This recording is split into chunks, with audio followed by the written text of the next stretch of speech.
They told Jennifer Abel to hand over her phone just to transfer the number, they said. A quick little tech thing. She'd have her number back before her iced latte went warm. That was August 21st, 2024. She's still waiting. And while she was waiting, someone was reading everything. Her texts with her fiancé, her emails to her lawyer, her messages with clients. And then, if what she's alleging is true, all of that private data took a little field trip straight into Blake Lively's designer handbag, gift wrapped in a lawsuit, tied with a legal bow, made to look legitimate when it was about as real as Blake's "I woke up like this" aesthetic. Welcome to Hollywood, where your work phone is never really yours, and your boss's Rolodex includes people who can make evidence appear like magic tricks at a birthday party gone wrong. Jennifer Abel just survived round 1 against Stephanie Jones. You know, the publicist who used to rep Dwayne Johnson and Jeff Bezos back when her reputation was shinier than her client list. The woman whose firm was bleeding clients faster than a Real Housewives franchise loses cast members.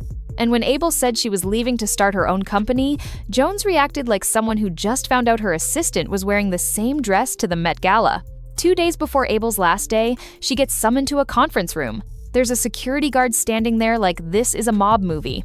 There's a tech guy from a forensics company with equipment that looks expensive and vaguely threatening. There's a lawyer from one of those firms that has more names in the title than a Spanish royal family. They want her laptop. Fine. They search it. They find absolutely nothing because there's nothing to find. Then they pivot. Hand over your phone. Give us the passcode. It's just to port your number, they say. You want to keep that number, right? You've had it for 20 years. Just pop over to Verizon and we'll have it ready in minutes. So Abel gives them the code. She goes to Verizon like a woman who still believes in good faith and professional courtesy. She waits and waits. JonesWorks keeps telling her and the poor Verizon employee to hold on, just processing, almost there. Technical difficulties, bear with us. 4 hours later, Abel walks out without her number, without her dignity, and with the sinking feeling that she just got played like a piano at a sad divorced dad's jazz bar. She never hears from them again. And according to what she's alleging in federal court, that's because Stephanie Jones wasn't porting anything. She was mining for gold. Digital gold. The kind that ruins lives when it ends up in the wrong hands. Or, in this case, allegedly, Blake Lively's hands. Abel says Jones used that passcode to crack open her entire digital existence.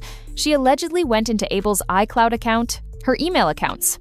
She bypassed password protection like a hacker in a movie, where the hacker is always inexplicably attractive and types way too fast. And she allegedly read through everything. Messages between Abel and her clients, messages with her fiancé about wedding planning, or whatever normal people text their fiancés about. Messages with her doctor, her parents, her lawyer, the kind of stuff that's nobody's business unless you're the NSA or a very committed stalker. And then, Abel alleges, Jones packaged it all up and sent it to Blake Lively in a gift bag. Not directly, that would be tacky. Instead, they allegedly laundered it through a shell company and a fake lawsuit, turning stolen goods into courtroom evidence like some kind of legal alchemy that would make a mob boss jealous. Stephanie Jones says this is all fantasy.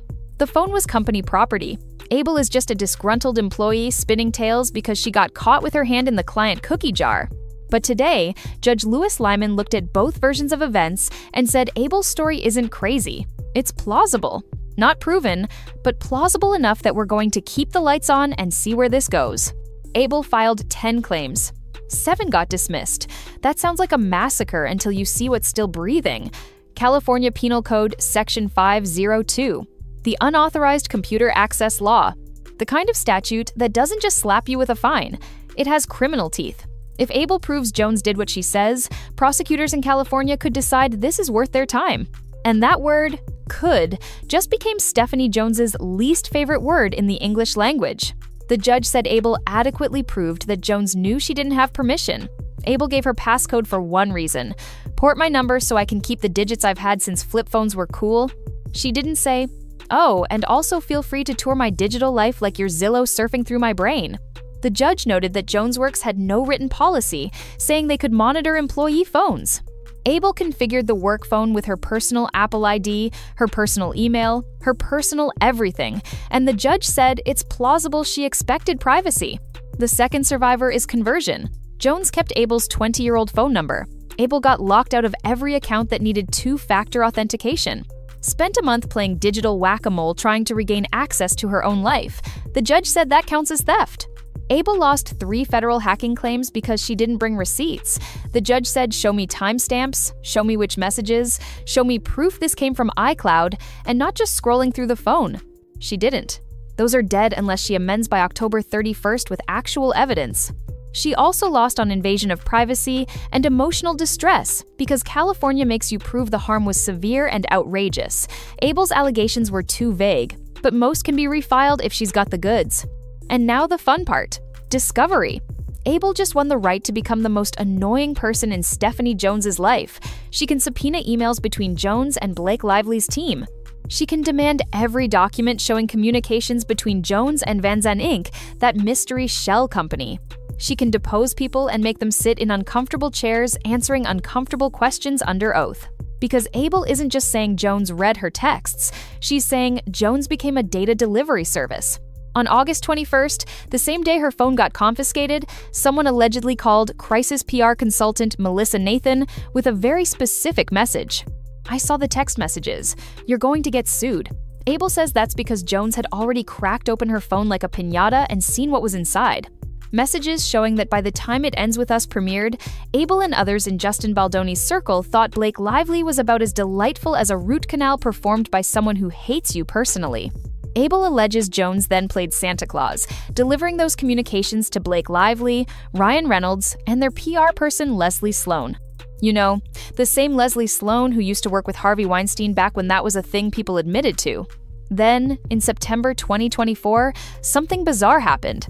A company called Van Zandt Inc. popped up like a pop-up ad nobody asked for and filed a lawsuit in New York. The defendants were John Doe and friends. Fake names, placeholder people. The lawsuit existed just long enough to issue subpoenas, demanding all of Abel's phone data from JonesWorks. Then JonesWorks handed it over like they were passing breadsticks at Olive Garden. Then in December, literally the day before Blake filed her nuclear lawsuit against Justin Baldoni, Van Zandt dismissed the case. No real defendants ever showed up. No one got served. The case appeared, grabbed the data, and vanished like your motivation on a Monday morning. Abel calls it a legal car wash designed to take dirty data and make it sparkle for court. The judge is letting her try to prove it. And if she does, Blake Lively's name doesn't just appear in the narrative. It appears on the liability list. Because California Penal Code 502 casts a wide net. It goes after anyone who aids, abets, assists, solicits, or benefits from unauthorized access. Translation: if Blake knowingly used data obtained illegally, she's on the hook. If her lawyers knew that data came from unauthorized access and used it anyway, that evidence gets tossed like expired milk. There could be sanctions, punitive damages. The kind of consequences that make publicists send out "sorry, we can no longer represent you" emails. Abel survived. That matters. Most people who go up against Stephanie Jones don't make it past the first motion. Abel did, with 2 claims standing and a month to patch up the rest. If she's sitting on evidence, if she's got the proof, this stops being a sidebar and becomes the main event. 4 weeks to amend. 4 weeks to turn "I think this happened" into "here's exactly how, when, where, and with whose fingerprints all over it." If Abel delivers, everyone in the data chain has a serious problem. If she doesn't, this becomes a footnote in a publicist dispute nobody remembers by Christmas. But here's the unspoken truth hanging in the air, like expensive perfume at a party nobody wants to be at. Blake Lively's name is all over this, not as a defendant yet, but as the person who allegedly received the stolen goods and built a case on them. And if discovery proves that's what happened, we're not in PR crisis territory anymore. We're in consequences are coming and they're wearing subpoenas territory. Hollywood forgives almost everything. Toxic sets, bad behavior, publicists who play dirty like it's an Olympic sport. But using stolen data to destroy someone's career while hiding behind shell companies and legal theatrics? That's a different level of cold. That's the kind of move that makes people who used to take your calls suddenly have very full schedules forever. Blake Lively hasn't lost anything yet, but Jennifer Abel just became the person holding the flashlight in a very dark room. And in about 4 weeks, we're going to find out if there's anything worth seeing in there. The freeze isn't over. It's just getting started.